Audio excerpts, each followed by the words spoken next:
You talk about your friendship with Chris Farley. Yeah. He was such a naturally likable, funny guy. I didn't know him, but Yeah, but you did know him a little bit, Howard, because everybody who saw him perform got a little piece of his soul.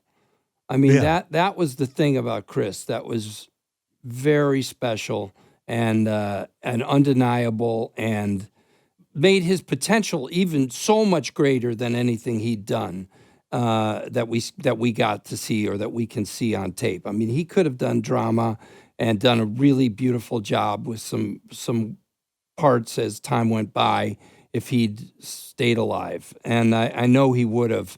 And but everybody got a piece of his soul like right away, like within 20 seconds of seeing him. And that's just, that's rare, man. And that was true in real life, and it comes through the screen too. Like you just saw this guy's heart out, it held was out for you. unbelievable. And I mean, it was heartbreaking when you write about the last time you saw him. He was in a limo with, as you say, a bunch of people you wish he hadn't been with. It looked like his hanger-oners. It was And he was doing blow, worst. right? Even in the limo. And Yeah, you well, knew I he was. didn't see him doing blow, but the guy in there was tried to give us blow earlier in the day. We had a party at a bar, and somebody came in and said, Farley's out back. He wants to say hi to you. I guess he felt weird about coming in, probably because he was very aware of what he looked like and how people were perceiving him. And he was pretty off the rails. He was way off the rails at this particular event where they were also having a Saturday Night Live reunion event. And I'm sure people had been telling him all weekend, what the hell's going on with you, Chris? Go to rehab right now. You shouldn't be here. Don't go off with those people. I'm sure he was hearing that all weekend. And so he didn't want to come in. So I went out back. This limousine window crack comes down, and Chris looked worse than I'd ever seen him.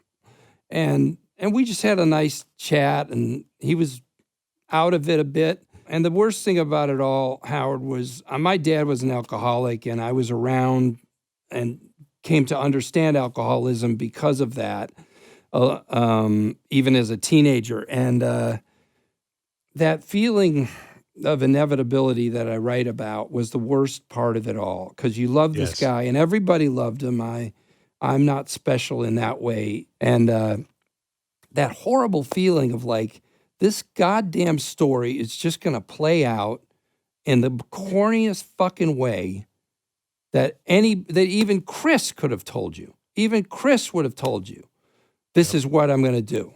And I'm going to die. And I'm going to be 30, by the way, 33 when Belushi died, same age. Like, what the fuck? I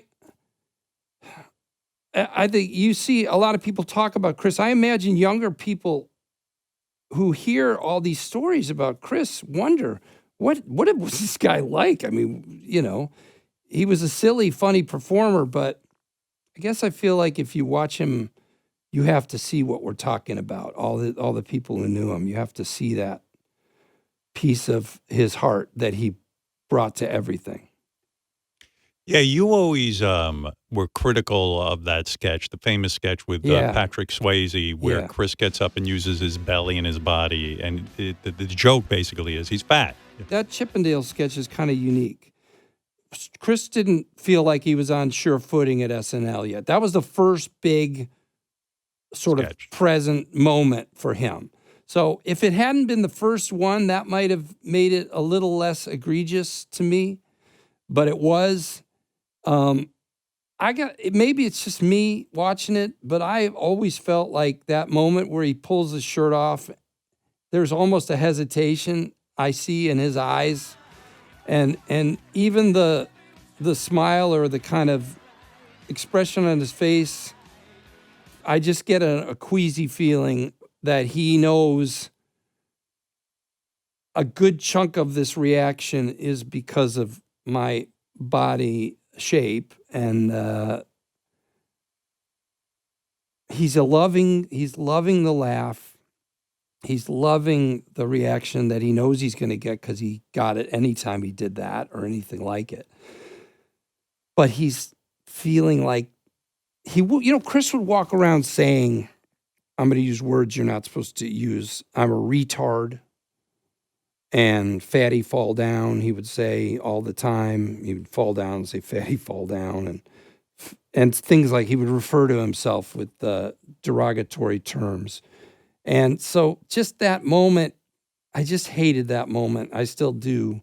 I wish it hadn't been the first big thing that happened to him. And I don't like that, people pretend that somehow the big laugh from that sketch was the concept of it, which was the judges can't really say why Patrick Swayze is a better Chippendales dancer than Chris Farley.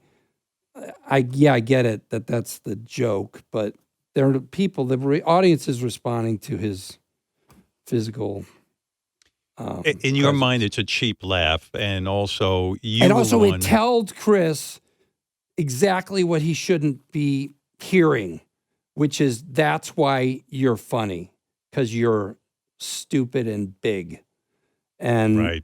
not, that's not why he was lovable and funny and worth watching and worth being around.